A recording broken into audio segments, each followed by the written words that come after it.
In this session, we will do some problems based on vector addition. So there are two types of vector addition. One is the triangle law of vector addition and another is the parallelogram law of vector addition. What is triangle law of vector addition? Suppose if I have two vectors a bar and b bar. So I have to add these two vectors. Now what I will do is I will translate this vector b bar such that it still lies on the head of the vector a bar. Then the resultant vector will be the one which starts from tail of the first vector, that is a bar vector, and end at the head of the second vector, that is b bar vector. So this is the resultant addition. What if I have to add the two vectors which originate from the same point, like this? So let's say this is vector a bar and this is b bar. So the resultant of this vector is somewhat like this, which is given by the parallelogram formed by these vectors a bar and b bar. Let me construct this parallelogram. So this is a bar again and b bar is this vector. So this is the parallelogram. So these two vectors b bar are parallel and a bar, these two vectors are parallel because opposite sides of the parallelogram are equal and parallel to each other. And this is the vector, suppose c bar. So let's say the angle between the vectors a bar and b bar is theta, and let's say the angle the c bar makes with the angle with the vector a bar is alpha. So the magnitude of the vector c is given as square root of a square plus 2ab cos theta plus b square, and the direction of the vector c bar, that is alpha, is given as tan inverse of b sin theta upon a plus b cos theta. So a and b in these two are magnitudes of the vector a bar and b bar. So I am not deriving this in this session, that is the magnitude of this vector c, that is the resultant vector, and the direction of this vector, but I have already shown the derivation in my previous video session. Now let's talk about this question in detail. The problem states that there are two forces, 4 Newton and 3 Newton, and they are acting at an angle 120 degree between them. So let's say this is the 4 Newton force and this is 3 Newton force. So the angle between these two vectors or forces is 120 degree.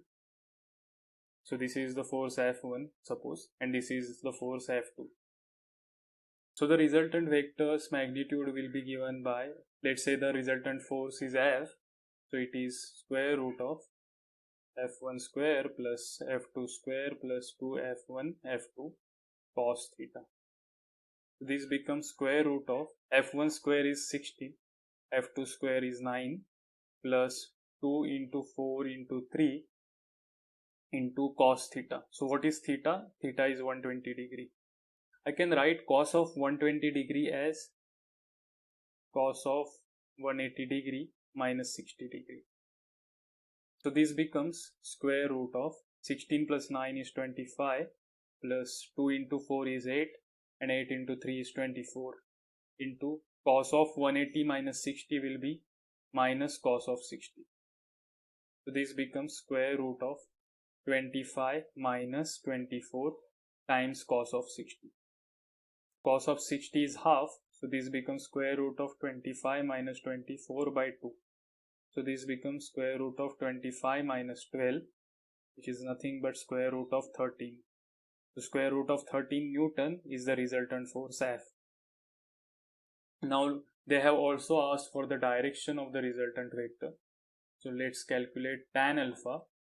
So tan alpha is equal to b sin theta upon a plus b cos theta. What is b here?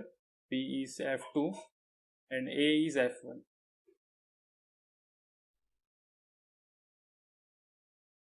So this becomes F2 sin theta, that is 3 into sine of 120 degree divided by F1 plus F2 cos theta. So F1 is 4 plus F2 is 3 and cos of 120 degree. So sine of 120 degree can be written as sine of 180 degree minus 60 degree divided by 4 minus 3 by 2. So I have written cos of 120 degree directly as minus 1 by 2 because we have already done the calculation here. So this becomes 3 into sine of 180 minus 60 is nothing but sine of 60 divided by 8. So 2 into 4 is 8. 8 minus 3 divided by 2. So this becomes 3 into root 3 by 2 divided by 5 by 2. So this 2 gets cancelled. So this becomes 3 root 3 divided by 5. So this is my tan alpha. So what is alpha then? Alpha is nothing but tan inverse of 3 root 3 by 5. I had already done the calculation of tan inverse of this using a calculator. So this is about 46 degree.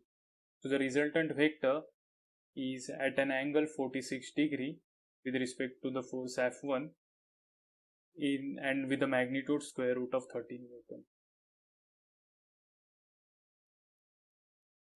Let's talk about next question. So the two forces 3 Newton and 4 Newton are acting on a body. So what are the maximum and minimum forces? The two forces, let's say, are 4 Newton like this, and let's say some angle between these two vectors is there, 3 Newton. We don't know this angle, let's suppose. So the 4 Newton is F1 suppose, and F2 is 3 Newton. So what is the maximum and minimum force? So the maximum and minimum force can be calculated using the formula we know, that F is equal to square root of F1 square plus F2 square plus 2 F1 F2 cos theta.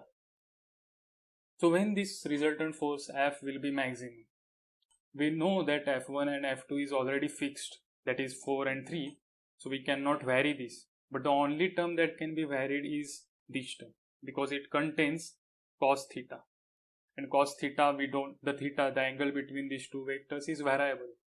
So when cos theta is maximum, this term will get maximum, and thus the resultant force will be maximum.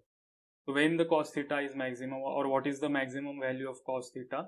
So maximum value of cos theta is nothing but 1, and that happens when theta max, that is the angle between these two vectors, will be 0.